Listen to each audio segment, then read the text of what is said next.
ก็ชิดสังก็เลยเส้นเลือดติดจากตอนที่เด้อ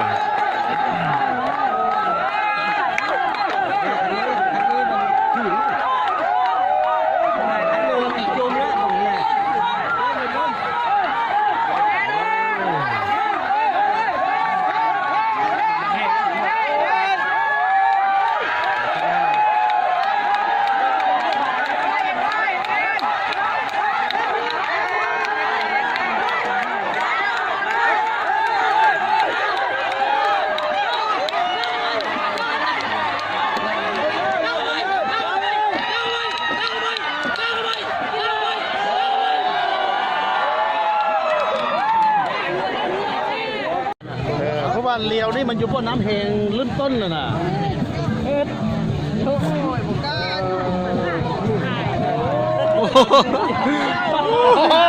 เข้าฟังเลยเลี้ยวเลยงัดเหรอแม่จะได้ปันมามั้งจะได้ไปทางนี้มั้งงัดอยู่แม่โอ้บอลสนาเด้เอาเด้ไปทางนี้ไกลเนอช่วงแล้วเนี่ย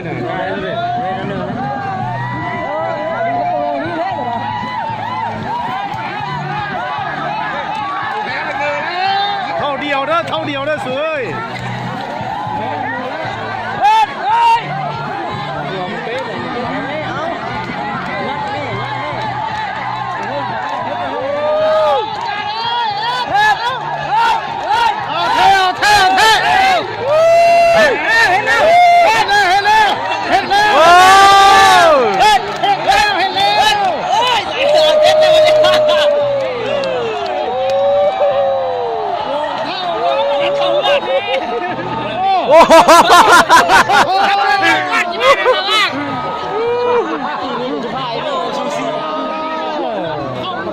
เกือบสุดสิวันนี้เรานำไปเอาเนาะ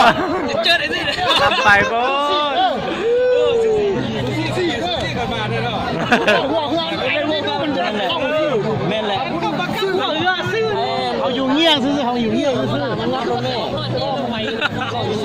เงี้ยกันมาแล้วอยู่เงี้ย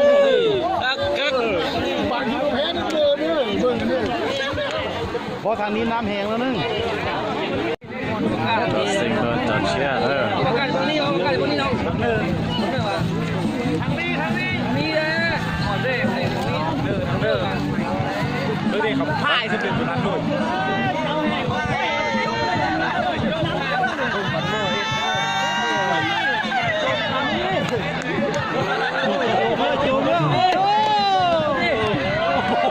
อีลูต่อเลยรอจิตต่อเด้อหัวมันจุ่มเลยต่อเลยได้อีลูน่ะนี่ก็จุ่มอยู่นี่ไอ้เรื่องของเขาเป็นไส้เลย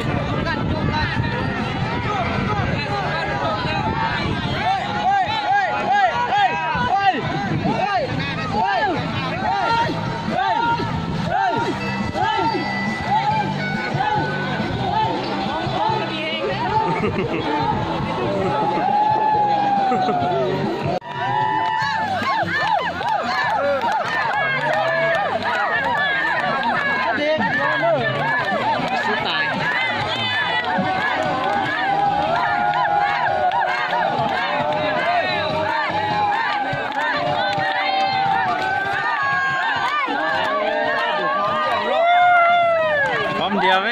กินเปียกคนนี้นะบนนี้เยอะนี่นะโอ้ยเหนื่อยแล้วแหละลำพันผมมาจมแล้ว